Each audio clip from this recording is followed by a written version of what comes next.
yeah. So one last thing is that there was basically a fight announced with Francis Ngannou, um, and it's in MVP. Now, the weird thing is that like Stipe Miocic felt disrespected by the UFC. Francis Ngannou had an issue. He leaves the UFC, goes to the PFL.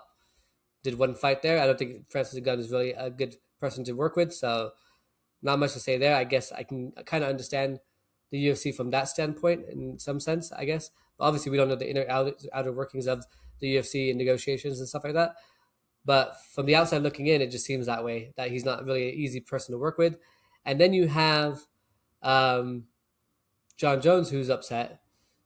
And now you have Tom Aspinall, who feels like, and I think genuinely Tom Aspinall was not treated right when it came to the eye poke, and basically Dana saying uh, he didn't want to fight, insinuating that he could have fought, but he just decided not to.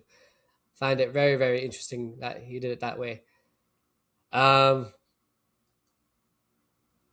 and then you have basically, ESPN earlier this morning putting out a press release saying that um, they have Francis Ngannou debuting on Netflix against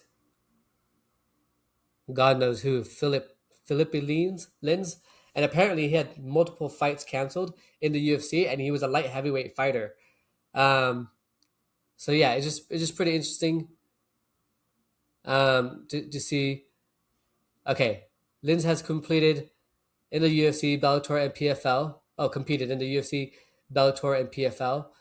He has last fought as a lightweight in the UFC, as a light heavyweight. Sorry, in the UFC, winning the. I'm not reading it really well at all. Winning four straight fights from 2022 to 2024 before being released by the promotion in March of 2024. He also won 2018 PFL heavyweight tournament, but hasn't competed as a heavyweight in nearly 6 years. So Jesus Christ, Francis Ngannou is going up someone who hasn't even like fought as a heavyweight in the past 6 years, which is kind of ironic because I think they're just setting him up for Francis Ngannou to knock him out basically. But yeah, that's what we have for today. Don't forget to like, don't forget to subscribe, leave your comments down below. Um, Honestly, I think I've been getting a lot of love from everybody recently. I genuinely appreciate it. I just want to say thank you for those of you who have been viewing my channel, and thank you to those of you who've been showing me a lot of love by subscribing, by commenting, liking my videos. I've been getting average about like 9, 10 likes per video, which is pretty awesome. And I do, put out these like small snippets of content, between these long form videos and stuff like that. But again, just real quick, on Thursday, I'm doing a podcast with Mo. And then that podcast with Mo is going to be in the late evening. So I'm going to put that out probably Thursday evening or Friday morning. And then I'm doing a podcast with Colin to go over, with Colin and Mo actually, to go over all the fights and just the MMA chaos and news and all that stuff. And, again, when Mo messaged me back about the Charles Oliveira fight, he was just super excited about it. He was super happy. Let me just read what he said real quick because he was really ecstatic about the whole thing. And honestly, I do respect, obviously Charles Oliveira for the way he did it. I do technically think I think a lot of people are over indulging in this idea that Mo. Sorry, I think they're overindulging in the idea that basically that BMF title should just be a kibosh. They should put a kibosh in that.